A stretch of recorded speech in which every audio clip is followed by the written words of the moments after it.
With Lord of the Rings, The Two Towers, it's clear that director Peter Jackson has tilted the balance decisively against the hobbits and in favor of the traditional action heroes of the Tolkien trilogy. The star is now clearly Aragorn, Viggo Mortensen, and the hobbits spend much of the movie away from the action. The last third of the movie is dominated by an epic battle scene that would no doubt startle the gentle medievalist J.R.R. Tolkien. The task of the critic is to decide whether this shift damages the movie. It does not.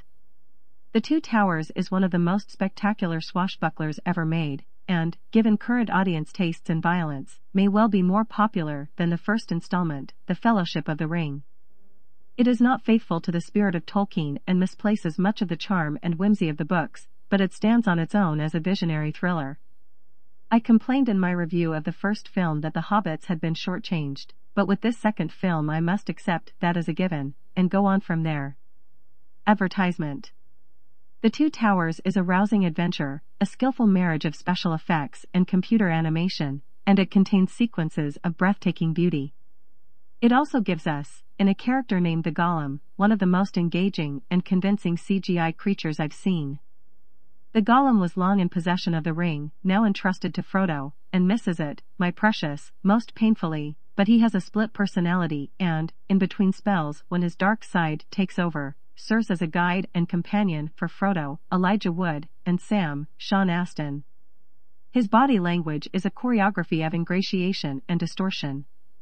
The film introduces another computer-generated character, Treebeard, a member of the most ancient race in Middle-earth, a tree that walks and talks and takes a very long time to make up its mind, explaining to Merry and Pippin that slowness is a virtue. I would have guessed that a walking, talking tree would look silly and break the spell of the movie, but no, there is a certain majesty in this mossy old creature.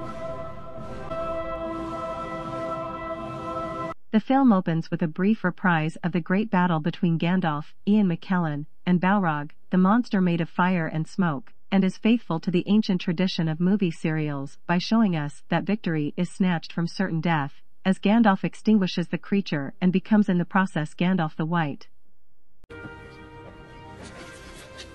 To compress the labyrinthine story into a sentence or two, the enemy is Saruman, Christopher Lee, who commands a vast army of Uruk-hai warriors against the fortress of the Odin, Bernard Hill.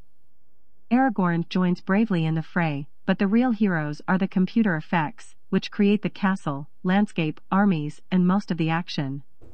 There are long stretches of The Two Towers in which we are looking at mostly animation on the screen. When Aragorn and his comrades launch an attack down a narrow fortress bridge, we know that the figures toppling to their doom are computer-generated, along with everything else on the screen, and yet the impact of the action is undeniable.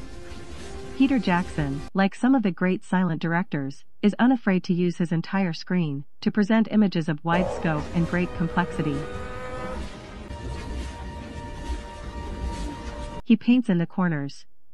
What one misses in the thrills of these epic splendors is much depth in the characters. All of the major figures are sketched with an attribute or two, and then defined by their actions. Frodo, the nominal hero, spends much of his time peering over and around things, watching others decide his fate, and occasionally gazing significantly upon the ring. Sam is his loyal sidekick on the sidelines. Merry and Pippin spend a climactic stretch of the movie riding in Treebeard's branches and looking goggle-eyed at everything, like children carried on their father's shoulders. The Fellowship of the first movie has been divided into 3 during this one, and most of the action centers on Aragorn, who operates within the tradition of Viking swordsmen and medieval knights. The details of the story, who is who, and why, and what their histories and attributes are, still remain somewhat murky to me. I know the general outlines, and I boned up by rewatching the first film on DVD the night before seeing the second, and yet I am in awe of the true students of the ring. For the amateur viewer, which is to say for most of us, the appeal of the movies is in the visuals. Here there be vast caverns and mighty towers, dwarves and elves and orcs, and the aforementioned Uruk-hai, who look like distant cousins of the aliens in Battlefield Earth. And all are set within Jackson's ambitious canvas and backdropped by spectacular New Zealand scenery. The Two Towers will possibly be more popular than the first film, more of an audience pleaser, but hasn't Jackson lost the original purpose of the story somewhere along the way? He has taken an enchanting and unique work of literature and retold it in the terms of the modern action picture. 19! If Tolkien had wanted to write about a race of supermen, he would have written a Middle-earth version of Conan the Barbarian. But no. He told a tale in which modest little hobbits were the heroes. And now Jackson has steered the story into the action mainstream. To do what he has done in this film must have been awesomely difficult, and he deserves applause, but to remain true to Tolkien would have been more difficult, and braver.